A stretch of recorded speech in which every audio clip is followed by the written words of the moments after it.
I don't know about you guys, but for how often I've had run-ins with the space pirates over the years, I really don't know much about them. They're this evil organization that attempts to spread havoc throughout the galaxy, I know that much of course, but the finer details are very easy to miss by just playing the games. But man, if you look deeper into it, this entire organization makes no sense at all. How they were able to function on the scale they did is bordering on the unexplainable, which is interesting, since while the same could be said about Bowser's Koopa army for example, Metroid is a series with a much more serious tone and story, making this feel all the more out of place. In a way, it's very clear the space pirates originate from a time where stories and games were a near non-factor, but even as more and more information about this organization came into the open, with Metroid Prime Trilogy scans especially contributing a lot, things didn't exactly start to make more sense. Let me explain. We start with a little history lesson, even though how exactly the space pirates came to be is unknown. They are however directly responsible for the creation of the Galactic Federation Police, which Samus was a part of at the time of Zero Mission, as this subset of the Galactic Federation was an answer to the space pirates capturing vessel after vessel. Samus is sent to the planet Zebes to destroy their organization, which had by now put their full focus on developing the ultimate bioweapon, Metroids. Well, it seems like at the time, the idea was to have Zebes be the pirates' planet of origin that has since been deconfirmed. Instead, Zebes is just one of many of the pirates' homeworlds, with another being Eurtragus for example, the planet called Pirate Homeworld in the western release of Prime 3. Following their defeat at Zebes, the pirates retreated using 3 large ships, the most famous of which is undoubtedly the frigate Orpheon. This vessel reached Talon 4, where it discovered Phazon, which became the new area of focus for the space pirates. They began mining it, but somewhere along the way were corrupted by it, meaning that at the end of Prime 3, when Dark Samus is defeated and Phazon destroyed, the organization is left in a dire state. They shift their focus to destroying the Galactic Federation and pour tons of effort into that, increasing their weapon production and mineral mining to build bases all throughout the Bermuda system. This is however all destroyed in Federation force, shutting the operations of the pirates down for an unknown amount of time. However, eventually they find their way back to Zebes, retake it with their fallen leaders revived, and begin causing problems again. This prompts the events of Super Metroid, which ends with Samus putting an end to their operation once and for all. Individual members of the species would make appearances in Other M and Fusion, but for the organization, Super Metroid marks the end. Because yeah, that's an important distinction to make. Space Pirate is not a job, it's a species. This is confirmed through Metroid Prime, where several scans refer to a pirate genome or space pirate embryos. However, they have appeared with several strikingly different designs, suggesting it's at least a pretty varied species, or perhaps more something of a category, kinda like fish or birds. To make matters even more confusing, species like the Key Hunters are referred to as space pirates from another galaxy, and allied with the space pirates we know, suggesting they are a different but related species altogether. In total, we have seen 5 variants of the space pirates, which means almost every game goes for a completely different look. And while this is easily explained as the developers wanting a new design for a new environment, in-universe this is honestly insane. We're talking different eye counts, different claw shapes and more. How can you ever run an organization so big if your members are so incredibly different? No wonder the scans on Pirate Homeworld open when Samus puts her arm cannon in it. These things had to account for all kinds of different claws, mandibles and fangs. No matter the version, all space pirates are outfitted with arm cannons with various degrees of strength. But how exactly these are developed and the implications of that is something we'll get to soon. First, another biological fact I'm sure you're dying to know is that yes, the space pirates do use bathrooms, as revealed by a Metroid Prime 2 scan. They're also omnivores, eating everything from fish to plants and even each other. Yeah, it kinda contradicts the level of organization and intelligence needed for that, but space pirates use cannibalism as a way of capital punishment. Being eaten by superiors specifically is apparently the punishment for those disloyal to the faction. Speaking of superiors, we need to talk about the structure of the space pirates as an organization. It is hinted at in Other M that the space pirates can only really thrive under strong leadership, which they've had twice during their existence. The first is of course Mother Brain, the Chozo developed AI that led the space pirates both times they were stationed on Zebes.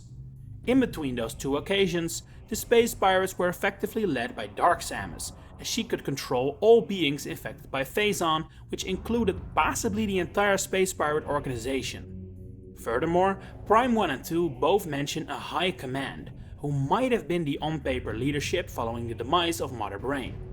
Who is part of this High Command, we have no clue, but we do know Ridley is not part of it.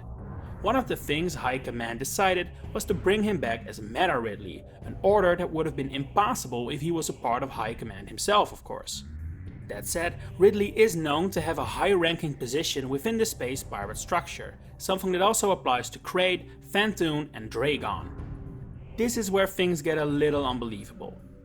Ridley has been depicted in the past as being more intelligent than he appears, and it's not too difficult to imagine him being a fantastic commander of attacking troops during raids, for example.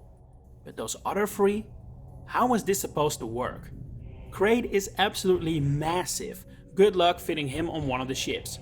I suppose it is possible he is essentially an office worker at the space pirate Zebes branch, but even then, what is he possibly doing down there in the depths of Brinstar that warrants being a high-ranking member?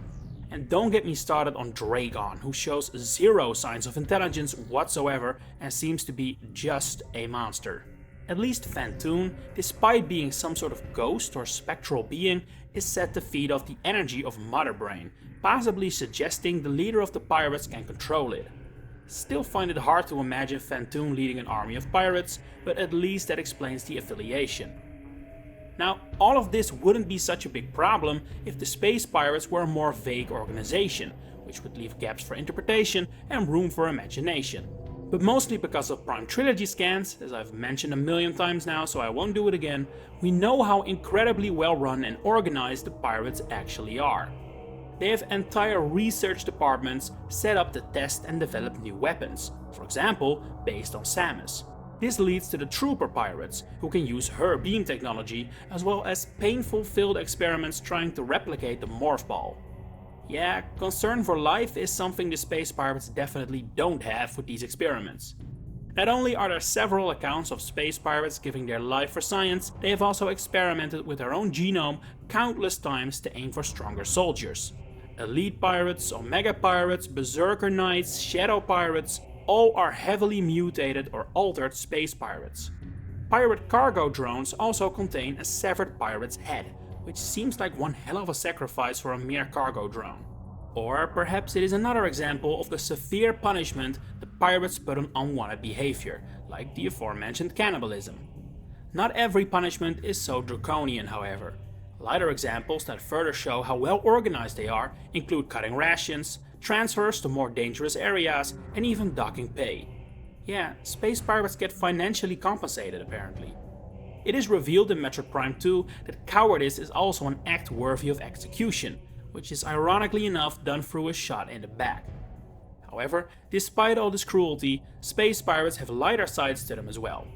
Several scans reveal they keep pets, one even advising against treating captive Metroids as such, while others show criticism of the superiors is completely allowed in official records, showing they value free speech. It's also shown that pirates have some sort of honor system. As it is explained, that is the reason why pirate arrow troopers dive bomb you when nearly defeated. While none of these facts is technically an inconsistency, the functioning of the space pirates is riddled with question marks about how it could ever work, let alone on such a large scale, with such high level technology. And don't get me wrong, the point of this video has not been to rag on the pirates or even the writing of the Metroid series, but instead to point out how strange it is that seemingly little effort has gone into constructing a consistent story for the series' overarching villains. Several Metroid games on end have been growing and working on expanding the role of the Galactic Federation, and by now we have a very good idea of how it operates and works and what Samus' role within it is. For the space pirates, despite way more screen time over the course of the series, we cannot say the same. We don't know how it works, we don't know what Ridley's role exactly is, and since 2D Metroid is now at a point in the timeline where the organization effectively doesn't exist, we may never know. We have to rely entirely on Prime 4 and perhaps later games for more insight into the inner workings of the pirates. They are already confirmed to return in Prime 4 Beyond, now allied with Sylux, making him a possible new addition to the list of pirate leaders or allies, and perhaps giving us more insight into the working of the organization. But on the other hand, perhaps Prime 4 decides to put an end to the pirates' role in the Prime series as well. We do not know. Like so many things concerning the pirates, we do not know. And that in and of itself makes no sense. That's been it for me today. What are your thoughts on the space pirates? Let me know in the comments below. If you enjoyed this video, please consider giving it a like and subscribing to the channel to stay updated on all my future Metroid content coming up. For now, thanks for watching and enjoy the rest of your day.